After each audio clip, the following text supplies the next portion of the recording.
Hey guys, I'm Kerem, and this is my presentation on the concept of fake news and misconceptions in media.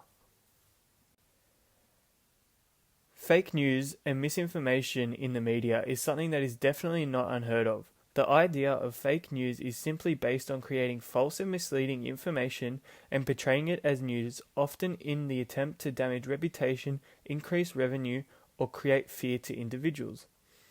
Fake news and its evolution into modern social media is enormous and has the capacity to shift perspectives of individuals and even create fear into them through simple social media posts.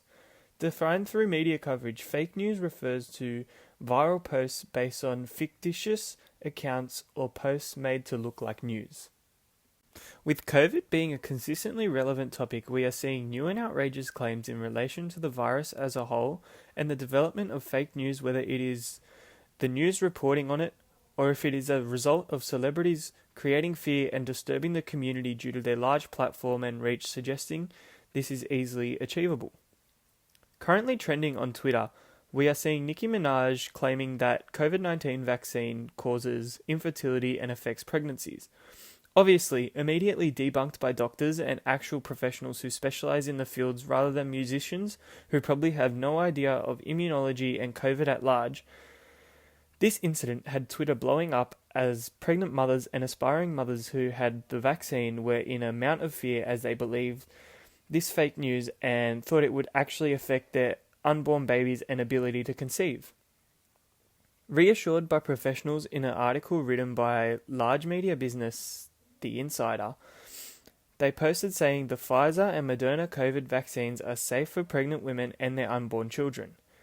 There have been no medical studies suggesting that the vaccination impairs fertility or early pregnancy, says Dr. James Byrne. These fake news claims are causing misconceptions which lead to women avoiding the vaccination that protects them and their loved ones from a very serious disease and in actual fact protects their unborn baby. The overall accessibility of social media and celebrity reach gives an impactful platform to misinform their following with fake news. The quote, two main motivations underlie the production of fake news, financial and ideological. From defining fake news, a typology of scholarly definitions by Tannock Jr., Lim, and Ling accompanies the pre-existing conceptual analysis of fake news and understands the two key factors that contribute to the creation of fake news. This quote outlines how dominant world figures have a major control on the news we are exposed to, while also having minimal complexities when it comes to punishment when creating fake news. This also showing the driving motives and financial ideological gains for the people producing fake news and can force falsified conceptions to viewers. In a recent incident with Sky News, who again having a global platform, the news they deliver must be accurate and definitely not misleading, were suspended from YouTube for 7 days in August for material that could cause real-world harm under the platform's 3 strikes policy. The news they were presenting was in regard to the Delta strain not being as dangerous as initial COVID strains, as both Alan Jones and then Liberal MP Craig Kelly dismissed these claims. This complicates the concept of fake news in relation to publication, as large media platforms like YouTube create guidelines which all account holders are required to follow and also employ fact-checkers internally and externally to reassure their audiences are not being exposed to fake news.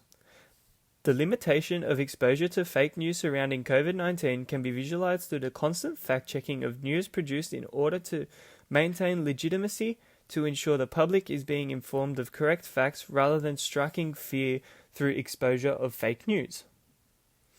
With over 5,000 different cases of fake news and misleading content being removed over the course of a year shows how crucial the employment of mechanisms to circulate and manage content in order to reduce its ability to mislead or strike fear into viewers.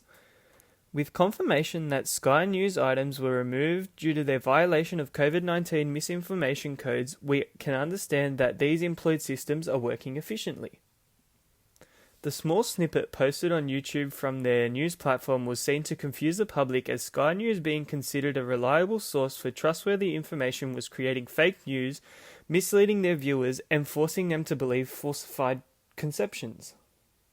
Conclusively, through the aforementioned examples, we are able to identify and examine the ways that dominant news platforms and popular celebrities in media have an enormous power to influence and transform viewers' perceptions, whether it is ideological or even for financial gain at the expense of viewers who conform to the fake news. Now, a question for the class is, when you have been exposed to fake news, has it conformed your conception of a certain topic?